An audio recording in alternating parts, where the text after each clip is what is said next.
Kovai power house பகுதியில் உள்ள தனியார் உணவகத்தில் 2 நாட்கள் நடைபெற்ற சர்வதேச அளவிலான மூலம் சார்ந்த வியாதிகளுக்கான கருத்தரங்கம் ஃப்ரக்டோதான் 2025 எனும் தலைப்பில் நடைபெற்றது. கோவை பவர் ஹவுஸ் பகுதியில் ஹோட்டல் கிஸ்கால் கிராண்ட் உணவகம் அமைந்துள்ளது. இங்கு தமிழகத்தில் முதன்முறையாக கோவையில் சர்வதேச அளவிலான மூலம் சார்ந்த வியாதிகளுக்கான கருத்தரங்கம் ஃப்ரக்டோதான் 2025 எனும் தலைப்பில் நடைபெற்றது.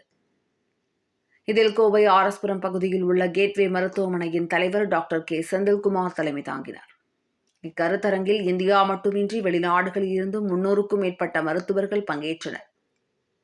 இக்கருத்தரங்கின் துவக்க விழாவில் கோவை வேதநாயகம் மருத்துவமனையின் தலைவர் டாக்டர் எஸ்.வி. கந்தசாமி மற்றும் கோவை மருத்துவக் கல்லூரி டீன் நிர்மலா கலந்து கொண்டு துவக்கி வைத்தனர். இம்மருத்துவ கருத்தரங்கில் ஃப்ரக்டோதான் கருத்தரங்க தலைவர் லடுக்க தினேஷா ஆகியோர் பங்கேற்று இந்த கருத்தரங்கில் மூலம் சார்ந்த அறுவை சிகிச்சையை நேரடியாக திரையின் மூலமாக எடுத்துக் கூறினர். இதனைத் தொடர்ந்து இக்கருத்தரங்கம் குறித்து செய்தியாளர்களிடம் பேசிய கேட்வே மருத்துவமனை தலைவர் டாக்டர் செந்தில்குமார் கூறியதாவது: கோவையில் சர்வதேச அளவிலான மருத்துவ கருத்தரங்கம் 2 நாட்களாக நடைபெற்று வருகின்றது. இக்கருத்தரங்கில் இந்தியாவிலிருந்து சுமார் 170க்கும் மேற்பட்ட அறுவை சிகிச்சை மருத்துவர்களும் வெளிநாடுகளிலிருந்து 150க்கும் மேற்பட்ட அறுவை சிகிச்சை மருத்துவர்களும் கலந்து கொண்டுள்ளனர். இக்கருத்தரங்கில் மூலம் சார்ந்த பல்வேறு சிகிச்சைகளில் மருத்துவத்துறை அடைந்துள்ள முன்னேற்றம் குறித்து கலந்துரையாடுவதாகவும், இதில் ஏழை நோயாளிகள் 15 பேரை தேர்வு செய்து அவர்களுக்கு அதிநவீன லேசர் அறுவை சிகிச்சைகளை கேட்வே மருத்துவமனை மருத்துவர்கள் செய்தனர். இதனை நேரடியாக அனைத்து மருத்துவர்கள் முன்னிலையில் இணைய வழியில் காட்டப்பட்டு அதில் உள்ள சிக்கல்கள் குறித்து இத்துறை சார்ந்த மருத்துவர்களுக்கு எடுத்துரைக்கப்பட்டது. மேலும் இதில் திறன் வாய்ந்த மருத்துவர்களின் கருத்துக்கள் சேகரிக்கப்பட்டு அவர்களுக்கும் பயிற்சி அளிக்கப்பட்டது என தெரிவித்தார். இந்நிகழ்ச்சிக்கான ஏற்பாடுகளை கேட்வே கிளினிக்கின் மருத்துவமனையின் மருத்துவர்கள் பியூஎஸ் பட்வா, கோபு, கார்த்திக், வெங்கடாச்சலம், சண்முகவேல், செந்தில், வசந்த் மற்றும் நிர்வாகத்தினர் ஊழியர்கள் செய்திருந்தனர் என்பது குறிப்பிடத்தக்கது.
Doctor Senthilkumar, gateway clinics and hospitals chairman.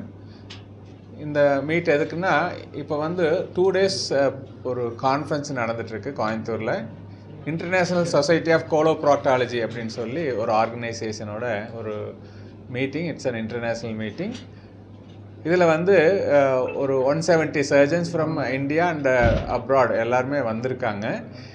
இந்த மீட்டிங்கில் எதை பற்றி நம்ம மெயினாக ஃபோக்கஸ் பண்ணியிருக்கோம் அப்படின்னா, நம்ம காமனாக இருக்கக்கூடிய பைல்ஸ், ஃபிஸ்டுலா இந்த மாதிரியான பிரச்சனைகள் நிறைய பேருக்கு இருக்குது. அதில் என்னென்ன லேட்டஸ்ட் டெவலப்மெண்ட்ஸ் வந்திருக்கு, அது எப்படி ஈஸியாக மேனேஜ் பண்ணுறது, பேஷண்ட்டுக்கு வந்து காம்ப்ளிகேஷன்ஸ் எப்படி ரெடியூஸ் பண்ணுறது, திருப்பி அந்த ரெக்கரன்ஸ்ன்னு அது வர்றதை எப்படி குறைக்கிறது, இந்த மாதிரியான விஷயங்கள் வந்து டிஸ்கஸ் பண்ணுறோம். 2 days, அது 1 day ஃபுல்லாக மார்னிங்லேருந்து ஈவினிங் வரைக்கும் ஃபுல்லாக டீச்சிங் லெக்சர்ஸ். ஈவினிங்க்கு அப்புறம் வந்து அதில் வந்து 60 பேர் வந்து எக்ஸாம் போகிறாங்க. They will go for an exam. அதை முடிச்சுட்டு அவங்களுக்கு வந்து ஒரு ஃபெல்லோஷிப் கொடுப்பாங்க. வர்ற ஏப்ரலில் கொச்சினில் நடக்கக்கூடிய கான்ஃபரன்ஸில் வந்து ஒரு ஃபெல்லோஷிப் கொடுப்பாங்க. ஸோ மார்னிங் டு ஈவினிங் கண்டினியூஸாக இது பைல்ஸ், ஃபிஸ்டுலா பற்றி மட்டுமே லெக்சர்ஸ் இருக்கும். அப்புறம் நைட்டு வந்து எக்ஸாம். மார்னிங் அகைன் அவங்கள கூப்பிட்டு இண்டிவிஜுவலாக கூப்பிட்டு அவங்க ஓரல்ஸ்ன்னு சொல்லுவாங்க, இன்டர்வியூ மாதிரி அவங்கள பற்றி அவங்களோட நாலேஜை வந்து டெஸ்ட் பண்ணிவிட்டு அவங்களுக்கு ஒரு ஃபெல்லோஷிப் கொடுப்பாங்க. இன்றைக்கி ஃபுல்லாக பார்த்திங்கன்னா நிறைய புவர் பேஷண்ட்ஸை செலக்ட் பண்ணி ஒரு 15 பேரை செலக்ட் பண்ணி அவங்களுக்கு வந்து பைல்ஸ், ஃபிஸ்டுலா இதெல்லாம் லேசர் ட்ரீட்மெண்ட்டு இந்த மாதிரி லேட்டஸ்ட்டாக நிறையா வந்திருக்கு. அதை வந்து எப்படி சேஃபாக பண்ணணும், ஒரு லேசர் ட்ரீட்மெண்ட்லேருந்து ஆரம்பித்த பைல்ஸ்லேருந்து ஃபிஸ்டுலா அது எல்லாத்துக்கு எப்படி ஒரு சேஃபாக ட்ரீட்மெண்ட் கொடுக்கறது, எப்படி how to reduce complications, how to reduce recurrence rate, இந்த மாதிரியான விஷயங்களை வந்து லைவாகவே இன்டர்நேஷ்னல் லெவல்லேருந்து நேஷ்னல் லெவல்லேருந்து பைல்ஸ், ஃபிஸ்டுலா ஃபேக்கல்ட்டிஸ் வந்து லைவாக சர்ஜரி கேட்வே ஹாஸ்பிட்டல்லேருந்து பண்ணுறாங்க. அது வந்து நிறைய பேருக்கு ஹால்லேயும் ஹால் தவிர நேஷ்னல் லெவலில் வந்து லைவாக போயிட்டுருக்கு. அதில் வந்து ஏதாவது சந்தேகங்கள் இருந்ததுன்னா அப்போவே அவங்க கேட்டு ஆப்ரேட்டிங் சர்ஜன்ஸ் கிட்ட கேட்டு கிளியர் பண்ணிக்கலாம். அந்த டெக்னிக்கில் ஏதாவது டிஃபிகல்ட்டி இருக்கா, சந்தேகம் இருக்கான்னா நாலேஜ் ஷேரிங் மாதிரி இதை கேன் ஹேவ் டிஸ்கஷன். அது பண்ணும்போது இந்த நியூஸ் வந்து மோர் அண்ட் மோர் சர்ஜன்ஸ்க்கு ரீச் ஆகும்போது இட் வில் கெட் என்ன சொல்கிறது, நிறைய பேருக்கு பெனிஃபிட் வந்து அதிகப்படுத்த முடியும். ஸோ ஐடியா ஆஃப் டீச்சிங் வந்து to teach more number of surgeons so that it will reach all the centers including periphery. அதில் வந்து எல்லா பேஷண்ட்ஸுக்கு நம்ம வந்து பெனிஃபிட்டாக கொண்டு வர முடியும். அதுக்காக தான் அந்த ப்ரோக்ராம் வந்து கண்டக்ட் பண்ணிகிட்ருக்கோம். வேறு ஏதாவது டவுட் இப்போதைக்கு அவைலபிள் பெஸ்ட்டு ட்ரீட்மெண்ட்டுன்னு பார்த்தா ஒவ்வொன்றுக்கு என்னென்ன இருக்கோ, ஃபார் எக்ஸாம்பிள் பைல்ஸில் வந்து நிறைய ஸ்டேப்லர்னு இருக்குது, லேசர் இருக்குது, இந்த மாதிரியான நிறைய ட்ரீட்மெண்ட் வந்து வந்திருக்கு லேட்டஸ்ட்டாக. அதை வந்து எல்லாருமே வந்து ப்ராக்டிஸ் பண்ணுறதில்ல, எல்லாம் கன்வென்ஷனலாக தான் நிறைய பேர் பண்ணுறாங்க. ஸோ அதை வந்து நம்ம இந்த மாதிரி டீச்சிங் ஃபாரமில் வச்சு டீச் பண்ணும்போது அவங்க அதை அடாப்ட் பண்ணாங்கன்னா பேஷண்ட்ஸ்க்கு வந்து பெனிஃபிட் ஆகும். இப்போ நிறைய இப்போ currently available latest treatment for piles, fistula எல்லாமே இப்போ வந்து ஷோகேஸ் பண்ணியிருக்கோம். இப்போ லைவாகவும் காமிச்சிருக்கோம்.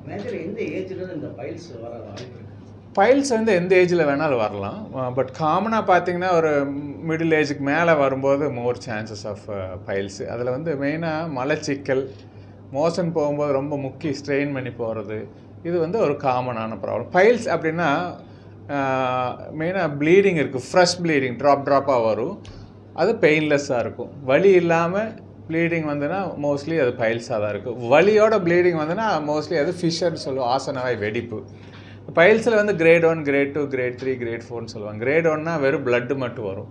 கிரேட் 2 அப்படின்னா பிளட்டு வரும், சதை மாதிரி வெளியில் வரும் மோஷன் போய் முடித்ததுக்கப்புறம். அது தானாகவே உள்ளே போயிடும் ஆஃப்டர் பாசிங் ஸ்டூல்ஸு.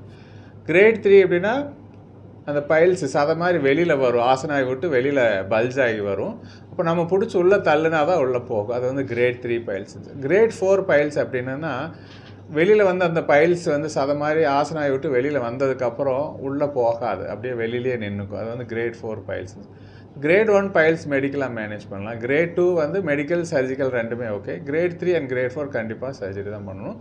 சர்ஜரியில் முதல்ல எல்லாத்தையும் ரிமூவ் பண்ணுவாங்க. ரிமூவ் பண்ணும்போது பேஷண்ட்டில் எக்ஸ்ட்ரீம் பெயின் இருக்கும். அவங்க ரெக்கவர் ஆகிறக்கே ஒரு 1 or 2 months ஆயிரும், அந்த மாதிரி இருக்கும். இப்போ இந்த மாதிரி ஸ்டேப்லர், லேசர் எல்லாம் வந்ததுக்கப்புறம் ரெக்கவரி ஸோ ஃபாஸ்ட், வித்தின் ஒரு 4-5 days they can go for all normal activities. அதுதான் மெயின் இது.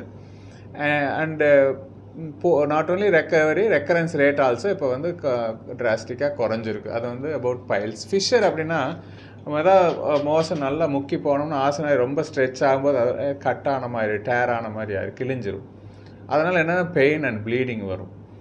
ஸோ அது வந்து ஃபிஷர். ஃபிஸ்டுலா அப்படிங்கிறது ஆசனாவை சுற்றி ஏனல் கிளான்ஸ்னு இருக்குது. அதாவது இன்டர்னல் ஸ்ஃபிங்க்டர், எக்ஸ்டர்னல் ஸ்ஃபிங்க்டர் 2 சதை இருக்கும். அந்த 2 சதைக்கு நடுவில் ஒரு கிளாண்ட் இருக்குது. ஒரு வியர்வை சுரப்பி மாதிரி ஒரு ஆயில் செக்ரேட் பண்ணுற ஒரு சுரப்பி இருக்கும்.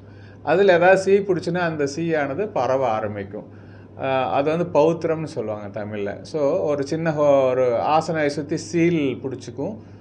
அப்புறம் ஒரு சிலருக்கு என்னாங்கன்னா அந்த சீல் வெடித்து வெளியில் சீல் லீக் ஆனதுக்கப்புறம் அந்த புண்ணு 90% ஆறி அப்புறம் சின்ன ஹோல்ஸ் மட்டும் ஆறாமல் நின்றுட்டு அப்பப்போ பஸ்ஸு மாதிரி டிஸ்சார்ஜ் ஆகிட்டுருக்கும். அது வந்து ஃபிஸ்டுலான்னு சொல்லுவாங்க. ஸோ பைல்ஸ்னால் மூலம், ஃபிஷர்னா ஆசனவாய் வெடிப்பு, ஃபிஸ்டுலானா பௌத்திரம் அப்படின்னு சொல்லுவாங்க. இதுதான் காமனாக அந்த ஏனஸ் பாதிக்கக்கூடிய வியாதிகள். நிறைய பேர் ரொம்ப ஹெசிடேட் பண்ணிவிட்டு கன்சல்ட்டிங் கூட வரமாட்டாங்க. ஸோ இந்த மாதிரி விஷயங்கள் வந்து ஈஸியாக போய் கன்சல்ட் பண்ணால் there are many ways of treating it. அப்புறம் நம்ம உடனே பைல்ஸ், ஃபிஷர், ஃபிஸ்டுலான்னு சொல்லி நம்மளே எது கெஸ் பண்ணாமல் ஓல்ட் ஏஜில் இந்த மாதிரி எதாவது வந்து நான் first thing to be ruled out வந்து கேன்சர். அப்போ மலக்குடல் எதாவது கேன்சர்லேயும் கூட பிளட் வரலாம். உடனே நம்ம பைல்ஸ், ஃபிஷர்னு போய் லோக்கல் ட்ரீட்மெண்ட் பண்ணிவிட்டு அட்வான்ஸ் ஸ்டேஜில் வராமல் கொஞ்சம் இமீடியட்டாக ஒரு ஃபேமிலி டாக்டர் யாராவது கன்சல்ட் பண்ணி இது பைல்ஸ்னால தான் ப்ளீடிங் வருதா இல்லை வேறு ஏதாவது காஸ் ஃபார் ப்ளீடிங் இருக்காங்கிறத ரூல் அவுட் பண்ணிவிட்டு அப்புறம் ட்ரீட்மெண்ட் போகிறது நல்லதாக இருக்கும். இது எதனால் ஏற்படுது? காமனாக வந்து டயட்டு தான். டயட்டில் வந்து நம்ம நார்ச்சத்து அதிகமாக எடுக்கணும். ஆக்சுவலாக கீரை, காய்கறி நிறையா சாப்பிட்ணும், பழம் சாப்பிட்ணும், தண்ணி நிறையா குடிக்கணும். அப்புறம் மோஷன் போகணுங்கிற அந்த ஃபஸ்ட்டு சென்சேஷன் வரும் இல்லையா? இப்போ நம்ம ஏதோ ஒரு வேலையில் இருப்போம், மோஷன் வர ஃபஸ்ட் சென்சேஷன் டு பாஸ் டூல்ஸ்னு சொல்லுவாங்க. அதை வந்து இக்னோர் பண்ணிவிட்டு சரி அப்புறம் போகலான்னு தள்ளி போட்டோம்னா அந்த வாட்டர், அதில் இருக்கிற வாட்டர்லாம் அப்சார்ப் ஆகி கெட்டி ஆகிடும். அப்புறம் அடுத்த சென்சேஷன் வர கொஞ்சம் டைம் எடுக்கும். அது வரைக்கும் வெயிட் பண்ணும்போது இன்னும் மோஷன் ஹார்டாகிடும். அப்போ அது ஹார்டானதை வந்து நல்லா முக்கி போகும்போது அந்த ஆசனாவில் பைல்ஸ், ஃபிஷர் எல்லாம் வரலாம். நிறைய பேர் பார்த்தா ஒரு மோஷன் போகிறதுக்கு டெய்லி போகணும் அப்படின்னு நினச்சிட்டு காலையில் எழுந்திரிச்சோடனே டாய்லெட் போயிட்டு ரொம்ப ஒரு அரை மணி நேரம் 1 மணி நேரம் உட்காந்து ஸ்ட்ரெயின் பண்ணிகிட்ருப்பாங்க. அந்த மாதிரி இருக்கக்கூடாது. மோஷன் வர ஃபீல் வந்தால் உடனே போனால் போதும். சும்மா வராமல் போய் இது பண்ணுங்க. இந்தியன் டாய்லெட்ஸ் வந்து பெட்டராக இருக்குன்னு சொல்லுவாங்க வெஸ்டர்ன் டாய்லெட் கூட. அந்த மாதிரி இருக்குது. அப்புறம் வந்து மெயினாக வந்து ஒரு சிலர் வந்து டெய்லி போயே ஆகணும் அப்படின்னு ஒரு சிலருக்கு ஒரு நாளைக்கு 1 தடவை போகும், ஒரு சிலருக்கு ஒரு நாளைக்கு 2 தடவை 3 தடவை போகும், ஒரு சிலருக்கு வீக்லியே 2 தடவை 3 தடவை தான் போகலாம். இந்த மாதிரி நிறைய வேரியேஷன்ஸ் இருக்குது. நம்ம என்ன ஃப்ரீக்வன்சியில் போகிறோமோ அந்த ஃப்ரீக்வன்சி கரெக்டாக வந்துட்டு இருந்தால் இட்ஸ் ஓகே. இல்லை இந்த தீர்வுக்கு வந்து மலக்குடல் இது இருக்கு, அந்த கிளீனிங்கில் ப்ராசஸ்லேயே அதெல்லாம் இருக்காது, அதெல்லாம் யூஸ் இருக்காது. மலக்குடல் கிளீனிங்கிறத வந்து இப்போது நம்ம ஒரு மருந்து கொடுத்தா வயிறு க்ளீன் ஆகி எல்லாமே மவுத் டு ஏனஸ் கம்ப்ளீட்டாக க்ளீன் ஆகிடும். அந்த மருந்து கொடுக்கும்போது மட்டும்தான் வேலை செய்யும். அந்த மருந்தோட எஃபெக்ட் போனோடனே அடுத்த நாள் பாஸ் பண்ணுற போஷன் நார்மலாக பாஸ் பண்ண தான் முடியும்.